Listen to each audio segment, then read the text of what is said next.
Hi, I am Avinash Rawani, practicing chartered accountant from Mumbai since last 3.5 decades in the field of direct taxation and corporate law. Respected members of the chamber, distinguished colleagues and friends, it is indeed a privilege to stand before you today in this centenary year of the chamber. I extend my heartfelt congratulations to the chamber and the entire team for reaching this remarkable milestone. In continuation to the earlier deliberations on the subject of the estate, I shall now focus on the very practical aspect, that is the filing of income tax returns on the e-filing portal in the event of the death of the SSC. On the death of the SSC, the legal heir of the SSC, the last return is required to be filed by the legal heir of the deceased, and for that purpose, he has to get registered himself as a legal heir. For that, first he has to log in on the e-filing portal with his personal credentials and then navigate to authorized partners and register himself as a representative SSC. Thereafter, he has to click New Request and then select the appropriate category, that is deceased legal heir, to file the return for the income earned by the person from 1st April until their death.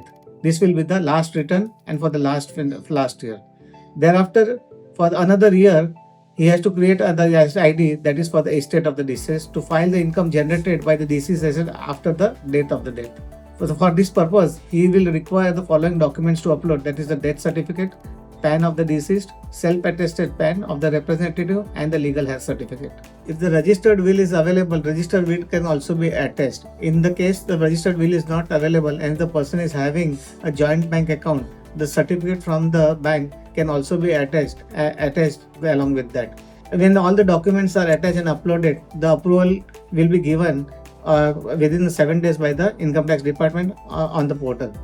Once approved, you do not log in with the deceased PAN. Instead, you have to log in with the own account, and from the profile account, you have to switch the role as a representative SSC.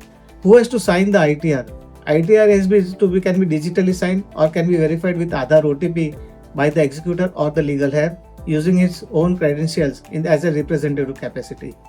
Now there will be a dual filings, that is filing final individual returns, that is a return which will be filed for the period from 1st April till the date of death using the deceased PAN.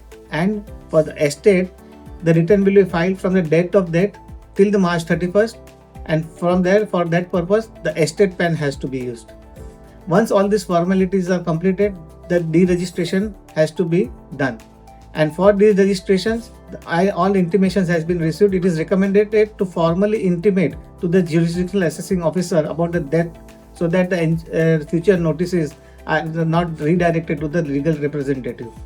For these registrations, once all the tax liabilities are settled and the estates are fully distributed, the legal heir should apply for surrender of the deceased PAN to prevent misuse and formally close the tax file.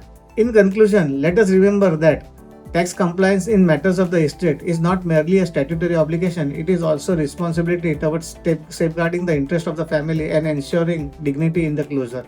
Thank you for your kind attention. I look forward to continuing this journey of knowledge sharing in our next episode of Gyanshorts.